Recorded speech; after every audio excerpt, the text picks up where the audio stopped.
Function সেরে last ট্রেনে বাড়ি ফিরছে ভবেন। স্টেশন থেকে বাড়ি প্রায় 13 মাইল দূর হবে। শুনশান ফাঁকা রাস্তায় 10 মাইল পথ মোটর ভ্যানে চেপে ধোসাহাট পৌঁছতে না পৌঁছতে যে কয়েকজন সহযাত্রী ছিল তারাও এক এক করে রাতের অন্ধকারে বড্ড তাড়াতাড়ি যেন মিলিয়ে গেল। বাকি রইল শুধু ভ্যান চালক।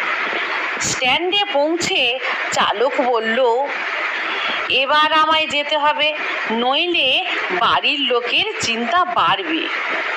অগত্যা পায়ে হেঁটে বাড়ির পথ ধরল ভবেন। দিনের কোলাহল মুখরিত ধোসাহাট তার কাছে অতি পরিচিত ছবি হলেও মধ্যরাতের নির্জন এই অত্যন্ত জনহীন ধোসাহাট তার কাছে একেবারেই অচেনা। এরই মধ্যে কয়েক পা এগোতে না এগোতে ধূমকেতুর মতো কোথা থেকে যেন উদয় হলো দুজন পুলিশ। বেশ ধমকের সুরে জিজ্ঞাসা করলো, এত রাতে কোথায় যাচ্ছ? থতমত খেয়ে ভবেন বলল, শ্যামনগর যাচ্ছি, ওখানে আমাদের বাড়ি। উর্দিধারী দুজন দেখলো ভবেনকে।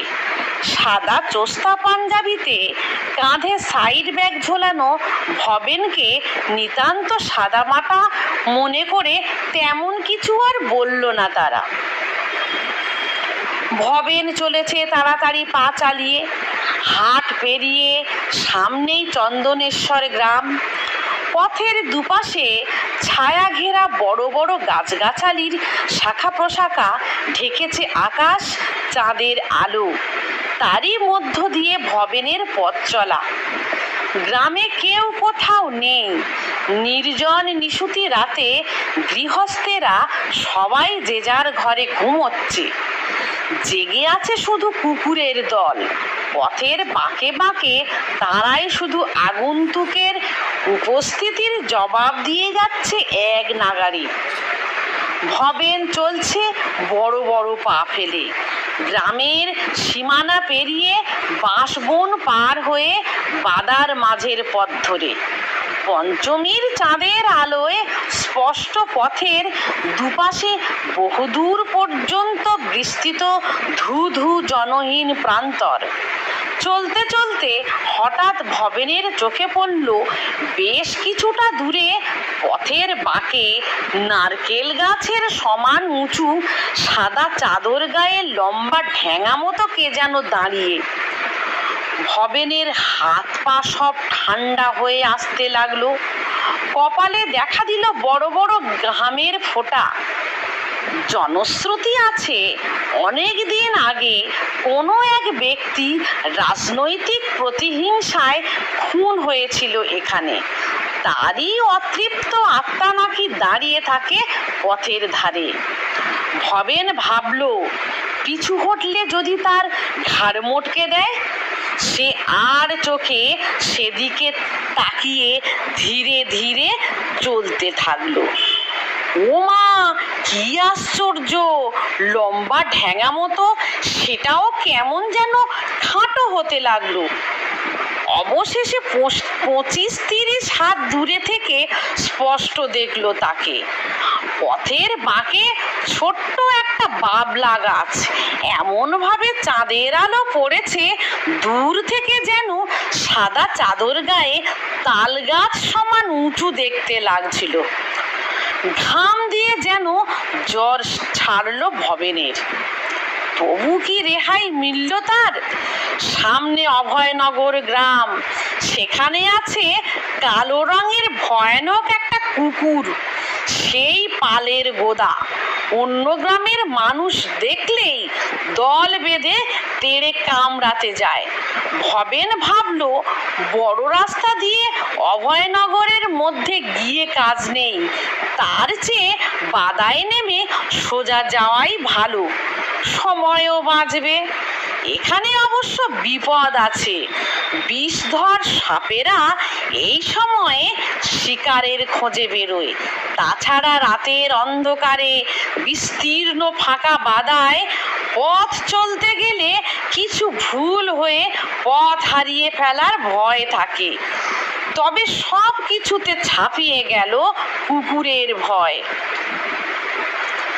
ভবেন ফস করে বাদায় নেমে লম্বা লম্বা পা ফেলে চলতে শুরু করলো। ওমা, কি বিপদ! সেই মস্তান কালো কুকুরটা না? ওই এখানে কেন? কুকুরটাও চলতে চলতে ভবেনকে হঠাৎ দেখতে পেয়ে থমকে দাঁড়ালো। ভবেন কাঁধের ব্যাগটাকে শক্ত করে আঁকড়ে ধরলো। ভাবলো, যা হবার তা হবে, তবে কামড়াতে এলেই দু চার ঘা কষিয়ে দেবে। সে বীর বিক্রমে বেশ কিছুক্ষণ তাকিয়ে থাকার পর কুকুরটা শব্দ না করে অভয়নগরের দিকে ফিরে গেল। আরেকটু এগিয়ে গেলেই সামনে হাতচারা গ্রাম। সেখানে থেকে বড় রাস্তায় উঠলে তারপরে বাগদিপাড়া হয়ে শ্যামনগর গ্রাম। ভবেন বাধা ভেঙে প্রাণপণে দৌড়তে শুরু করলো। থামলো হাতচারা গ্রামের একেবারে শেষ প্রান্তে জোড়া পুকুর ধারে। এখানে আছে খুব প্রাচীন একটা বট গাছ। ভবেনের হঠাৎ নজর গিয়ে পড়লো সেদিকে। তার মনে হলো মাটি থেকে লম্বা চুল ছাড়িয়ে বট গাছের ডালে কে যেন বসে আছে। ছোটবেলা থেকে অনেক কাহিনী শুনে আসছে এই বট গাছকে ঘিরে। এই বট গাছে নাকি এক পেতনি বসে থাকে। অনেকে তাকে দেখেছে মাটি পর্যন্ত চুল ছাড়িয়ে গাছের ডালে বসে থাকতে। ভবেনের পা কাঁপছে ভয়ে, নিঃশ্বাস ফেলতে পারে না এমন অবস্থা। হঠাৎ চোখে পড়ল তার বটের মোটা ডালের ওপর অন্যান্য ডালপালা এমন অবয়ব মানুষের মতো নিয়েছে, দূর থেকে দেখতে যেন অবিকল মানুষেরই অবয়ব লাগছে। আর মাটি পর্যন্ত নেমে আসা বটের ঝুড়ি হলো তার চুল। ভবেন ঠিক 1 মিনিট হাঁ করে সেদিকে তাকিয়ে রইল। তারপর ধীরে ধীরে আবার বাড়ির পথে হাঁটা ধরল। বাগদিপাড়া ঢুকতেই তাকে ঘিরে কুকুরের দল ডাকাডাকি শুরু করলো। এসব কাটিয়ে শ্যামনগরের সীমানায় পা রাখতেই কোথা থেকে দৌড়ে এলো আরো 5-6টা কুকুর। দিনের আলোয় এরা ভবেনকে বেশ কয়েকবার কামড়াতে এসেছিল। এ কারণে ভবেনও রাগ করে এদের দিকে ঢিল ছুঁড়েছিল বেশ কয়েকবার। এবারে রেহাই নেই নিশ্চয়ই। ভবেন দৌড়তে শুরু করলো। কুকুরগুলো তাকে তাড়া করে চলল পিছু পিছু। ভবেন ছুটছে আরো জোরে ছুটছে। কুকুরগুলো তেমনি ভয়ঙ্কর, তাকে ধরে ফেলেছে প্রায়। আর রেহাই নেই বুঝে প্রাণ ভয়ে পুকুরে ঝাঁপ দিল ভবেন। ও মা, কুকুরগুলো কি দুষ্টু! তারা পুকুর পাড়ে দাঁড়িয়ে থাকলো। কুকুরগুলো যত জোরে ডাকে ঘেউ ঘেউ, ভবেন তার চেয়ে আরো জোরে ডাকে মা, ও মা বলে। মধ্যরাতে এমন কোলাহলে ঘুম ভেঙে গেল গৃহস্থদের। টর্চ লাইট জেলে কেরোসিনের লম্ফ হাতে গৃহস্থেরা পুকুর পাড়ে চলে এলো একে একে। এদের মধ্যে ভবেনের বৃদ্ধা মা এসেছেন লম্ফ জেলে।